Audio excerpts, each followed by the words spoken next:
Lawrence's first love was about to die. When I heard this news, I was lying on the operating table. Lawrence dropped his scalpel and said to his colleague, "My wife's surgery will be in your hands." Then, he turned and left. Watching Lawrence's back, I couldn't hold back, and tears started to fall. The next second, a cold scalpel pressed against my skin. His colleague spoke indifferently. "Why are you crying? With me here, you won't die." Smack. Lawrence threw down his scalpel without a word. He stripped off his gloves and tossed them into the trash. "I can't do this surgery. Get Andrew to do it." It was the 20th minute since Michelle's accident, and my usually composed husband finally showed a crack.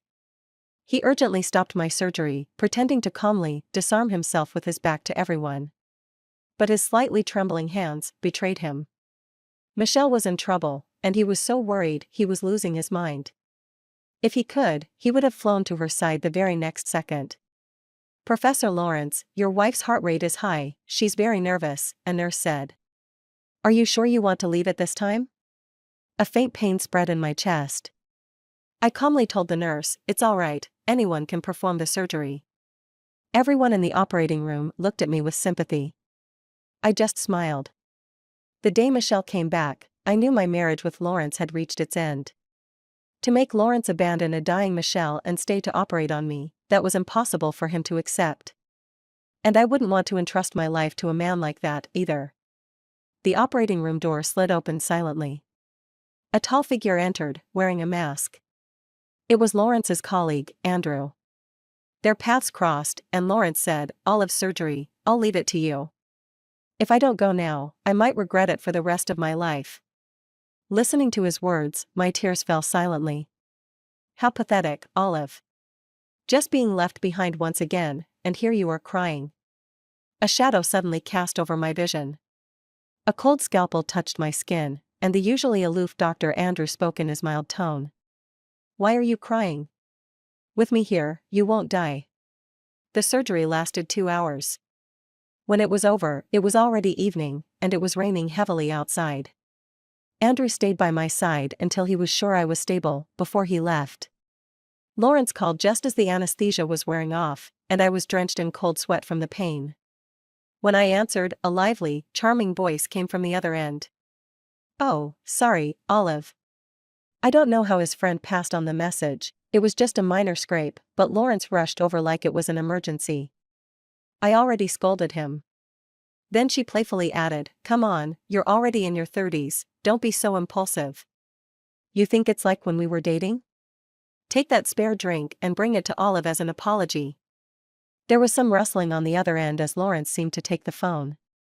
"How many times have I told you, if you don't want the wound to get infected, just stay put.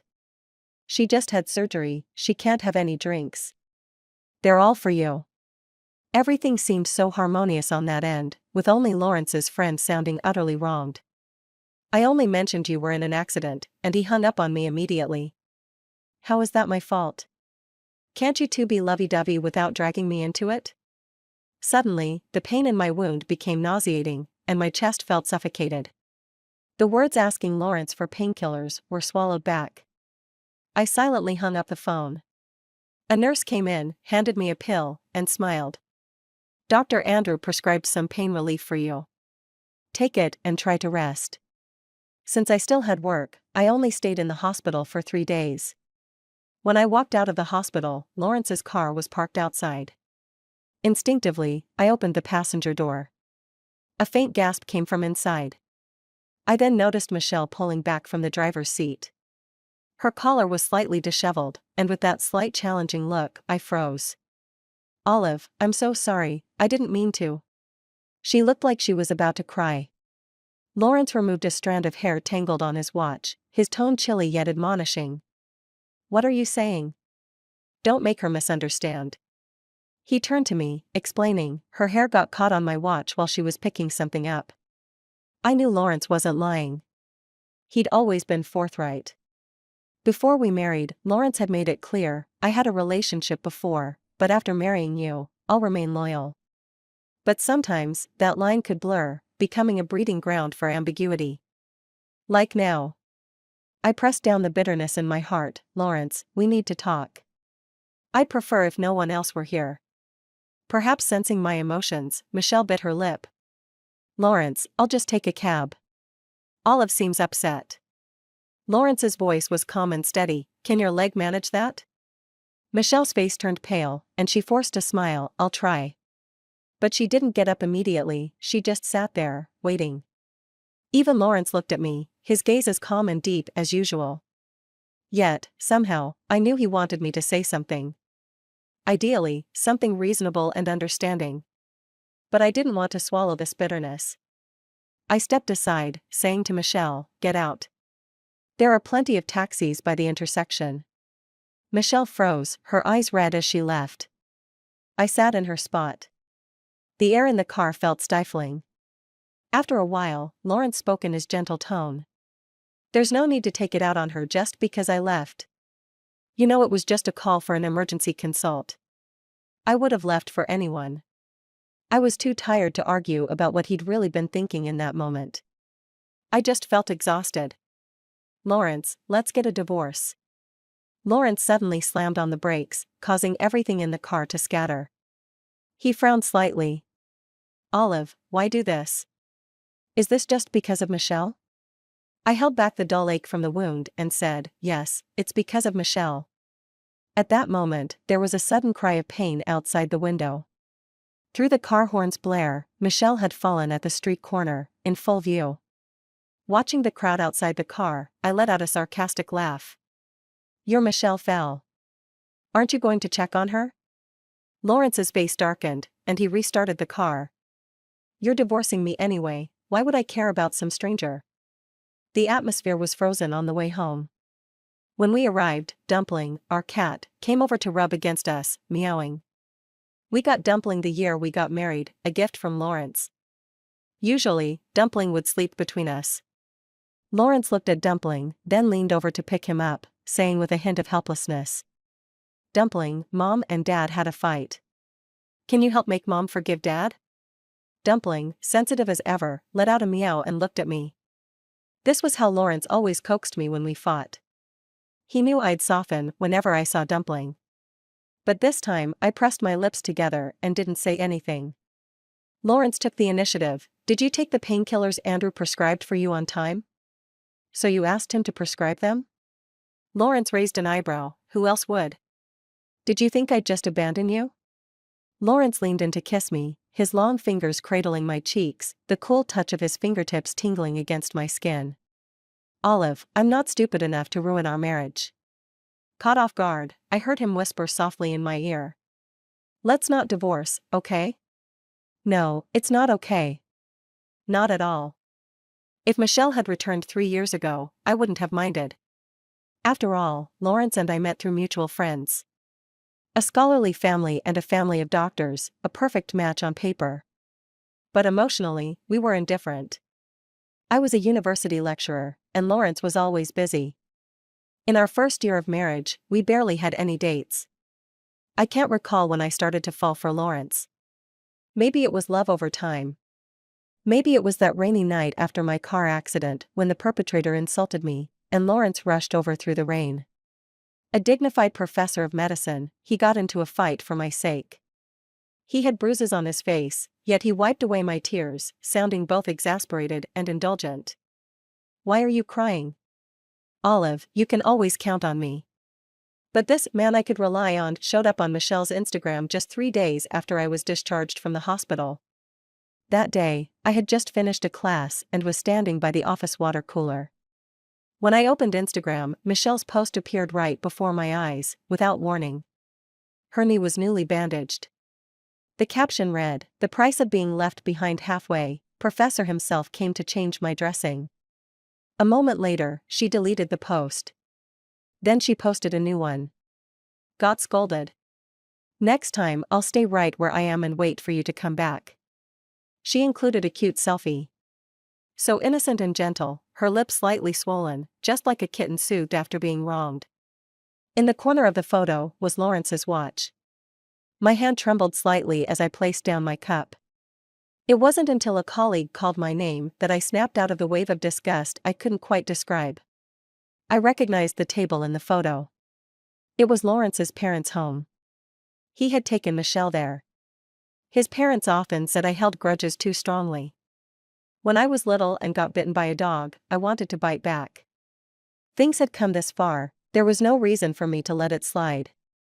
I decisively liked Michelle's post and left a comment, "Nice watch." Then I put my phone on silent. After I finished teaching, it was nearly noon. When I checked my phone, I saw Lawrence had called me 7 or 8 times, and Michelle had called 3. The Instagram post was already gone. Then Lawrence's call came through again. His voice was resigned. "Olive, why didn't you answer?" "It's Monday." I was teaching. He hesitated, as if remembering that I never answer calls during class. In those few seconds of silence, I figured he was considering how to explain himself. But rushing to speak would only make it seem like he had something to hide. So I just waited quietly. Soon, I heard Michelle crying on the line. "I'm sorry. It's been a while since I last saw Lawrence's parents, so I came to visit them today. It just so happened that Lawrence was here, so he helped me change the dressing. Please don't fight with him over this." I laughed, "And which I saw me fighting with him? Are you feeling guilty because you did something you shouldn't have?" "Olive." Lawrence's voice came through calmly, as if to remind me. "My parents are right here, mind your tone. Michelle was just expressing gratitude to a friend. She didn't do anything wrong and doesn't deserve your accusations." Maybe because I stayed silent too long, Lawrence grew a bit irritable. "When does your workday end? I'll come get you so we can have dumplings." Mom made them herself. A tight feeling swelled in my chest. I took a deep breath and laughed. "Lawrence, if she's there, I won't be." All I got in response was a long silence. What I didn't know was that Michelle had put the call on speaker. My words echoed in the living room. The entire family heard them. Lawrence's patience had finally run dry. He tossed out a cold, "Fine, suit yourself," and hung up first. This must have been the first real standoff between Lawrence and me in our 3 years of marriage. Not a moment too soon. And just in time for the premiere of Michelle's play, Reunited Lovers. The teachers in the office had nothing but praise for it. I heard it's a story about reuniting with an ex, quite touching. A lot of people ended up getting back with their exes after watching it. I tuned out the gossip, carrying a banner of gratitude to Lawrence's hospital. Andrew was the one who greeted me. "Lawrence isn't here. Want to come back another day to give it to him personally?" He wore a light blue mask, his pale skin contrasting with it, hands tucked into his lab coat pockets, as cold and aloof as always. I smiled. "It's for you. Thanks for performing my surgery last time." Andrew gave me a long look with his light-colored eyes. He didn't say much, just hung the banner on the wall. I asked, "Dr. Andrew, you'll be the one to remove my stitches too, right? If your Lawrence isn't free, come find me." Lawrence wasn't free, that's for sure. During our Cold War, he had moved back to the Pei family's home. His clinic shifts had increased from twice a week to 4 times. And he hadn't reached out to me once. Maybe he was waiting for me to break the ice and go find him at the hospital. But I never did. Instead, I always went when he wasn't there, letting Andrew take over my follow-up care. After half a month, Lawrence's patience finally wore thin. He called me. "Why are you always going to Andrew?" "For my follow-ups. I'm there Monday through Thursday, yet you insist on scheduling with him over the weekend?" I laughed. "What's got you so worked up today?" "I teach Monday through Thursday, when else would I go?" Lawrence's voice was as cold as ice. "Olive, do you know what you're doing? Some people are like that. When they grow distant in a relationship, they start to imagine that their partner will do the same." I suggested kindly, "How about you switch your shifts to weekends?" Lawrence fell silent. Michelle's play was scheduled on weekends. He wouldn't want to miss that. I hung up and looked up, meeting Andrew's calm, distant gaze. I paused slightly. "What's wrong?" Andrew lowered his eyes, his long fingers gliding over my chart. "Olive, you've had 3 prescriptions for sleeping pills this week. I can't give you any more." "It's all right. Drinking till I'm out will work the same." Thanks for your help these days.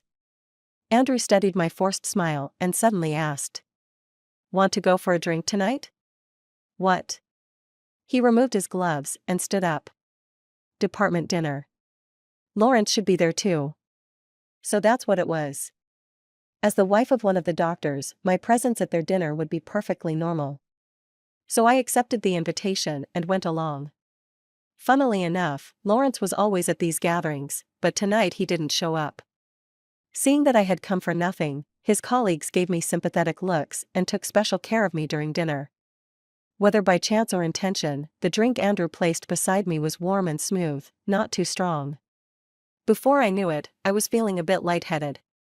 Toward the end, the department's group chat buzzed with a notification. Andrew's phone, sitting next to me, lit up. So I saw the message. It was a picture of Lawrence standing in the kitchen with his back to the camera, cooking.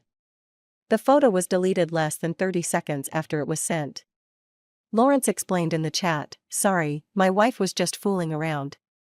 Instantly, every gaze at the table turned to me. A deathly silence fell over the room. I knew then, Lawrence had crossed a line. Like a train suspended in midair, he had relished the thrill but hadn't quite fallen into the abyss. He was just making a meal for a Michelle who had shown up at his parents' house. I couldn't confront him. Otherwise, I'd be the one accused of overreacting. Honestly, I should have seen this coming, shouldn't I? I had already learned to accept this calmly and no longer felt any pain. After dinner, everyone agreed that Andrew should take me home. Just before getting in the car, a few of Lawrence's female colleagues came over to reassure me. Don't overthink it. Just get some good rest. I had drunk quite a bit and thanked them absent-mindedly. Then I leaned back in my seat and fell asleep. Andrew drove smoothly. So much so that when he stopped downstairs and called my name, it took me a moment to wake up. Somehow, my phone had ended up on his side of the car. I instinctively reached for it. And my hair got caught on his watch. The irony of it all made me want to laugh and cry. Sorry, Andrew removed his watch, pulling away to give me space to untangle my hair. Before I could thank him, the car door was suddenly yanked open from the outside. A blast of cold wind swept in. Lawrence stood there, a quiet storm in his voice. "Olive, you better explain what you think you're doing." It was probably the first time I had ever seen Lawrence so out of control. His voice barely hid his anger. Gripping my wrist tightly, he dragged me out of Andrew's car. Half sober now, I looked at him calmly. "Let go." I didn't do anything. I saw everything. For the first time, a hint of anger appeared on Professor Lawrence's usually composed face. I suddenly remembered that day when I was discharged from the hospital. The scene was almost identical. A smirk tugged at the corner of my lips. My hair just got caught on his watch, don't misunderstand. Lawrence seemed to remember that day as well. The fury froze on his face. Lawrence's reflex reaction still disgusted me. Because I knew if he were truly innocent, he would have argued back the moment I said that, insisting he was blameless with Michelle and that I was making things up. But Lawrence didn't. He was flustered and let go of me, silent for a good while. So, when Michelle moved closer to him that day, he genuinely considered a grand reunion with her. Even thought about shirking his duties as a husband to pin Michelle to that seat and kiss her passionately. My appearance was what had jolted him back to his pathetic sense of marital conscience. Calmly, I turned back to Andrew and thanked him. "Lawrence and I still have things to discuss. Take care on your way back." Andrew nodded and left. A tense silence fell around us. I ignored Lawrence and walked toward the building entrance. "Olive, we need to talk." Lawrence tried to grab me, but I suddenly turned and slapped him hard across the face. The sharp slap echoed down the hall. All the pent-up frustration and anger burst forth in that moment. I remembered his back when he left the operating room, remembered the terror and helplessness of being abandoned by my husband. Trembling with rage, I said coldly, "Lawrence, don't you dare touch me. I can't stand the sight of you." I don't know what Lawrence told his family. In any case, he ended the silent treatment on his own and moved back home. He bought Dumpling a bunch of toys and paraded him in front of me every day. His usual tactic. "Olive, would you hold Dumpling, please?" I took Dumpling and half-heartedly patted him twice. Just when he thought I'd forgiven him, the doorbell rang. My parents appeared at the door. Olive, we heard you two are going away on a work trip. Yeah, could you take Dumpling home with you for now?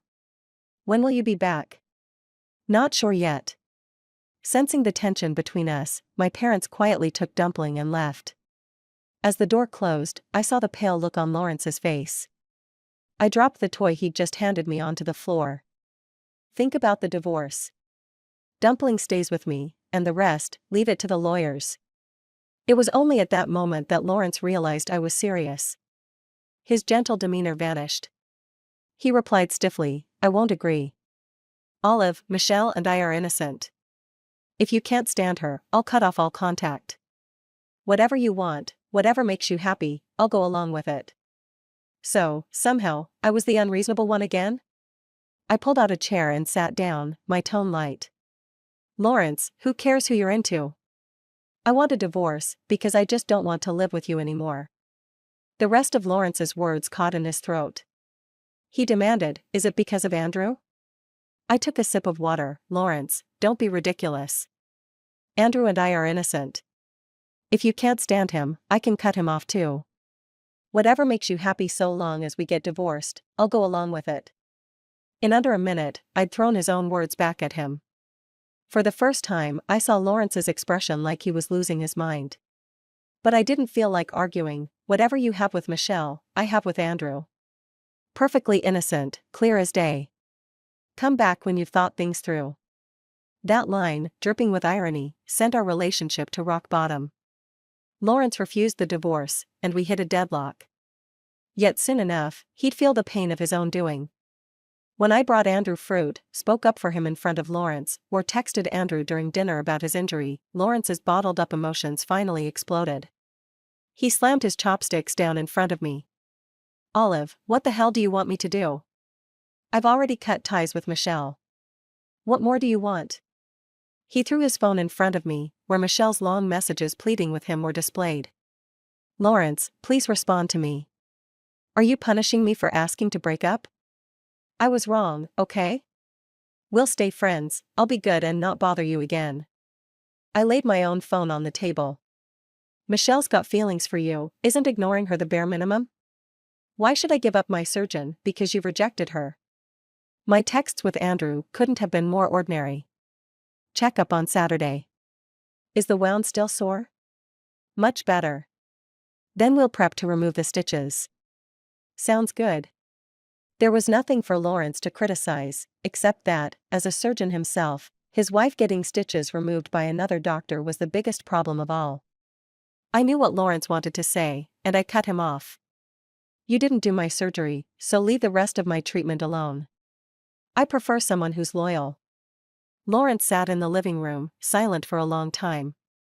Maybe he'd made me so angry that after dinner, I felt a dull, unbearable pain in my lower abdomen. Without hesitating, I grabbed my coat and prepared to head to the hospital. Lawrence looked over and saw how pale I was. What's wrong? I avoided his hand and opened my ride-hailing app. Lawrence noticed I'd set my destination as the hospital and grabbed his jacket. It's too late to find a ride. Don't be stubborn, I'll drive you. He was right. No sooner had he spoken than his phone rang. Michelle's name lit up on the screen. Maybe out of pure survival instinct, I grabbed the phone and rejected her call. Lawrence, I'm not well. Take me to the hospital. Michelle called back immediately. I answered and said, if you call again, I'll tear you apart myself. Then, I threw the phone hard against the wall. The screen shattered. I don't know what was happening, sweat beaded across my forehead. Lawrence didn't hesitate any longer and helped me outside. As we reached the door, he bent down to pick up the broken phone. At that moment, the screen lit up. Michelle had sent a text. Lawrence, if this is your choice, would it be better if I disappeared from this world? Lawrence's face fell instantly. He forgot what he was doing, called her back, threw on his jacket, and rushed out the door. He even forgot to close the door. The loud noise turned on the hallway lights. Neighbors opened their doors, looking at me curiously. I could no longer hold on, sinking to my knees. Could you please take me to the hospital? I didn't know I was pregnant and on the verge of a miscarriage. When Andrew arrived, he heard the doctor say, "I'm sorry to inform you, with your current health condition, it'll be very difficult to keep this baby." On the way here, I had suspected as much. And I had already made my decision. I closed my eyes and painfully said, "Let it go." Andrew stayed outside the room. A nurse from their department came in. She was a warm-hearted, middle-aged woman. She thought I was just fighting with Lawrence and urged me to calm down, then grabbed my phone to call him. Where's Lawrence gone? How can he ignore his wife's condition like this?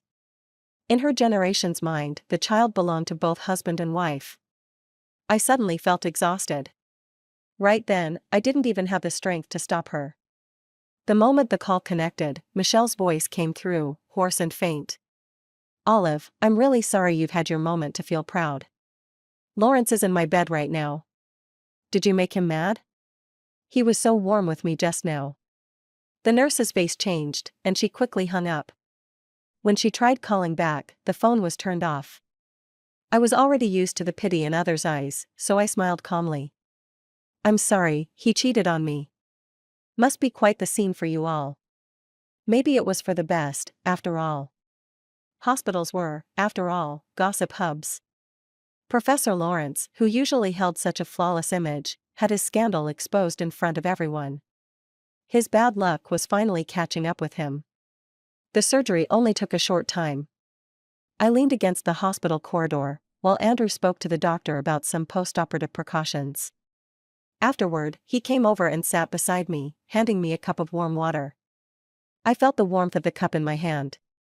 "Thank you, Dr. Andrew, I used you for something," I said quietly. "If that caused you any trouble, I'm truly sorry." Andrew looked out the window at the night sky, his tone calm. "You don't have to apologize, Olive. I'm not some inexperienced kid in my 20s. "What?" Seeing my curious gaze, Andrew stood up and casually remarked, "Nothing. A bit later, Alva will come to take you to Lawrence's office." The next day, Lawrence found out I was pregnant. He rushed to the hospital, and just as I stepped out of the office, he was already there. "Olive," he called out, hurrying over to cradle my face in his hands, his eyes filled with relief. "We're having a child." He didn't seem to realize he still smelled faintly of Michelle's perfume. I frowned. "Who told you this?" "Alva did." Alva was the well-meaning middle-aged woman who had called him last night. Lawrence's habit of only half listening to things was something he'd probably never change. Michelle suddenly appeared behind him. Her sweet smile was tinged with a hidden jealousy and provocation. "Olive, I heard you're pregnant?"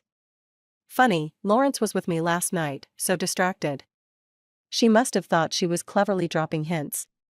She looked quite pleased with herself. What she didn't know was that her comments from the night before had already spread through the entire hospital.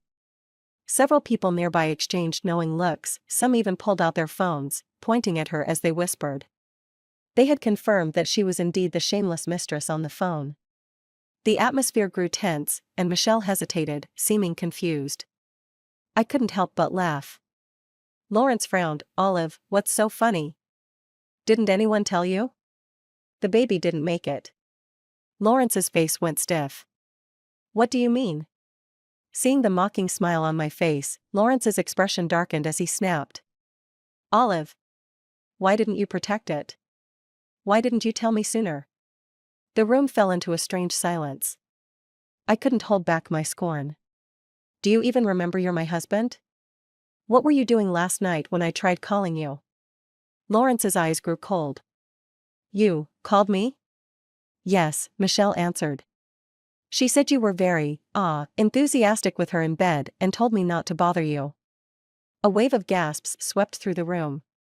"Oh, the mistress sure is shameless," someone muttered. "Showing off to his wife in a hospital, no less." Lawrence stood there frozen. His hands trembled as he looked at Michelle's frightened expression. "Is that true?" Michelle's face turned ashen. She finally realized the crowd's judging stares and shook her head in a panic. "She's lying." "Lawrence, I didn't say that, I didn't." I calmly delivered the final blow. Not only did I hear her, but so did your colleagues. Lawrence, with a mistress like that, who are you to be scolding me? Michelle broke down, bursting into uncontrollable sobs, before running away in shame. Lawrence just stood there, seemingly in shock, unable to react for a long moment. The gossip spread fast. By afternoon, rumors about the scandal had jumped from the medical community to the theater scene. People were saying all kinds of terrible things. Michelle must be proud of being a homewrecker. Why doesn't she just go live stream about it? When she was in theater, she'd always brag about not following IG, acting all high and mighty. Turns out she's just a shameless mistress. The next day, when I went to pick up my prescription, I ran into Michelle, her eyes red and swollen. She stopped me, pleading for forgiveness. Olive, do we really have to make things this messy? Just say something to clear my name and I'll leave Lawrence. Clear what? Pretend I never said those things, okay? Tears streamed down her face. I can't lose my job. I grabbed her by the hair and, in an even voice, said, Michelle, remember I told you I'd tear you apart? I dragged her to Lawrence's office. I'll give you a choice. The evidence is in my hands. Decide between losing your job or Lawrence losing his. Talk it over yourselves. Though, if you ask me, I'd suggest you sacrifice yourself. After all, you love him so much. And if he loses his job, would you really want to support him? That day, I stood outside and listened as Lawrence erupted in anger, feeling nothing but calm. Michelle seemed to be crying, Lawrence, I was too possessive. I just hate that woman and couldn't stand her taking you away. We're the ones who are truly meant to be, so why? Enough. Lawrence's voice was icy.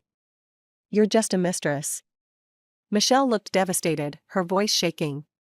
Lawrence, you didn't say that before. You said you loved me. Why would I love you instead of my wife? Am I insane? Michelle lost it, crying, then divorce her. We'll move somewhere else and I'll be your wife. Forget it. Lawrence's voice was cold. You've ruined everything for me. I can't afford someone like you. You see, first loves are lovely when they don't threaten a man's interests. But the moment he loses everything, they're nothing but dirt to him. Honestly, I was just having a bit of fun with this. Neither of them was going to get away with this. After Michelle left, I walked into the office and threw the divorce papers right at Lawrence. I don't want to move out, and I don't want to see you. So, don't come back to the house. Don't argue with me. I don't want to make this messier than it already is. Lawrence sat there, pale, saying nothing. Back home, I threw out all of Lawrence's belongings. A few boxes of his clothes I even mailed to Michelle, sending her a message. All yours for the month. Enjoy. Because of Michelle's theater work, her fame grew, though not in the way she'd wanted. Eager netizens quickly uncovered her identity, and online discussions were brutal. So, her idea of a love reunion is actually breaking up someone's marriage? Can we get an audio clip of her taunting the wife? Turns out, someone had recorded her voice by accident while at the hospital. The phrase, he's so passionate with me, went viral in no time. Michelle became infamous. People began interviewing her on the street, catching her on camera as she tried to hide an embarrassment. Crowds even gathered outside the theater company asking, does MS Passionate still work here? Surely they've fired someone with no morals? Days later, the theater company issued a statement, Michelle had been let go. Since then, I never saw her again. Autumn had arrived in the blink of an eye. Lawrence's scandal had blown up online, and the hospital dismissed him. To focus on my recovery, I took a long leave of absence, waiting for Lawrence to sign the divorce papers. A lot had changed in just a month. At times, in the dead of night, the pain of betrayal would come back. We'd had our moments, those passionate kisses, those heart-racing touches. All those memories were what made the past 3 years feel like a dream. But upon waking up, reality was raw and painful. I felt hurt, wronged, and resentful. But it wasn't unbearable. Time would heal everything eventually. A few nights later, Lawrence called me. I was brushing dumpling, so I put the call on speaker. Lawrence's voice echoed in the empty house. I thought he wanted to discuss the divorce settlement. But he started reminiscing about the past. Funny, isn't it? The one who betrayed you becomes the one who clings hardest in the end. Olive, do you remember that time at the amusement park when you wanted to cross the bridge, and I carried you on my shoulders? I replied calmly, I remember, it was my birthday in the 3rd month after our wedding. The first couple to reach the end could win a small cake. But you accidentally dropped me into the water. Lawrence chuckled, yeah, I felt guilty all day. At the hot pot restaurant, you got drunk, leaned in to kiss me, and said you didn't blame me. That was the first time I felt my heart flutter for you. I didn't say anything more, just patted Dumpling's backside, watching her bounce around on the couch. Lawrence asked again, do you remember the night of your car accident? I remember, you got hurt for me, and I cried. Then there was that Christmas. I remember. The New Year's Eve dinner you brought while I was working late. I remember. The sunrise on the snowy night and the sunset by the lake. I remember them all. Lawrence fell silent for a long time, his voice low and hoarse. Olive, we have so many memories that we could never finish talking about in this lifetime. Yeah, we could go on forever. I smiled, but the moment you slept with Michelle, all those memories became irrelevant.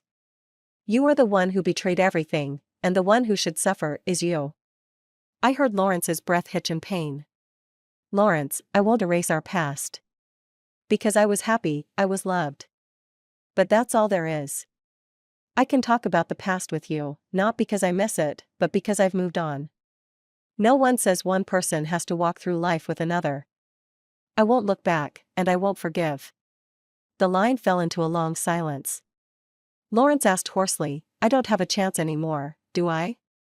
I touched Dumpling's ears, send me the divorce agreement as soon as possible. Let's part on good terms. From Lawrence's perspective. After signing the divorce agreement, he and Olive entered the cooling-off period.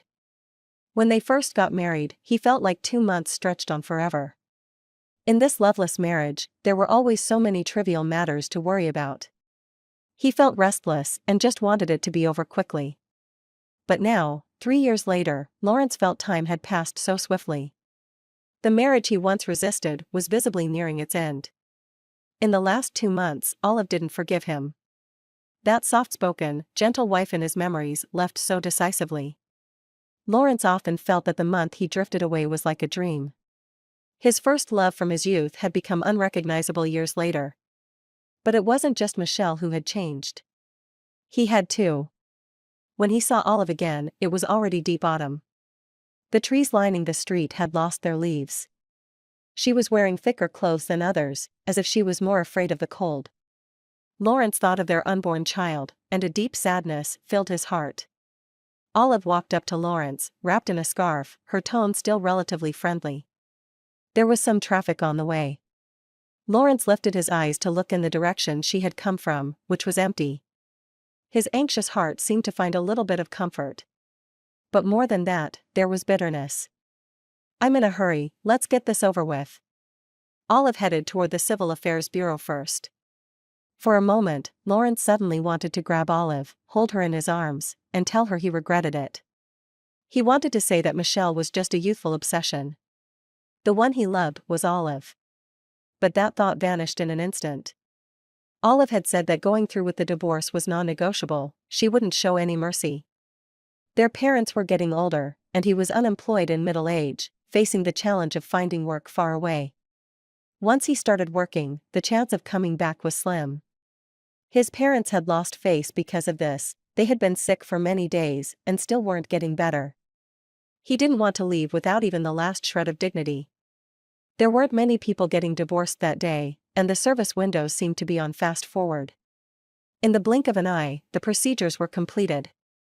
At the moment he received the divorce certificate, Lawrence felt as if it weighed 1,000 pounds, suffocating him. Olive stood in front of him, the autumn sun slipping through the eaves, drawing a stark line between them. Lawrence stood in the shadow and asked Olive, "What are your plans for the future?" Olive replied coldly, "No plans, just a normal job and a normal life." As he watched the wind tousle Olive's hair, he instinctively raised his hand to smooth it down. Olive seemed to receive a message from someone and turned to look at the street corner. Her hair and his hand missed each other just like that.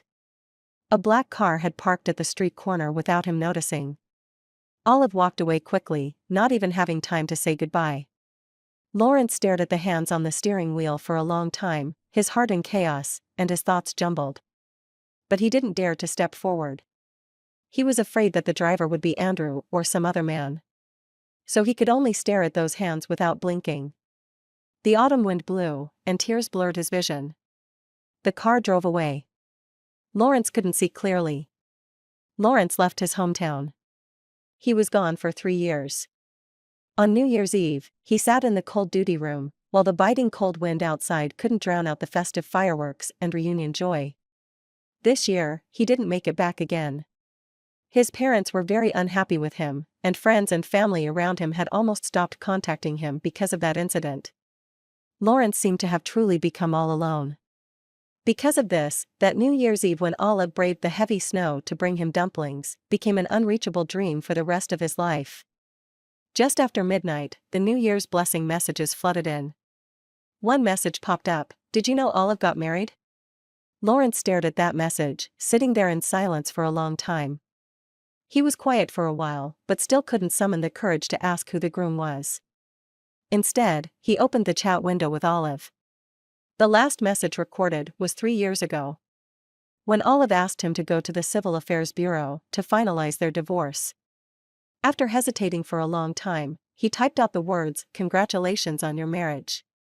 The firecracker sounds echoed painfully in his heart. He took a deep breath and pressed the send button. A red exclamation mark popped up. The firecracker sounds happened to stop. The world fell into silence. Just like his heart, wilting into desolation. End.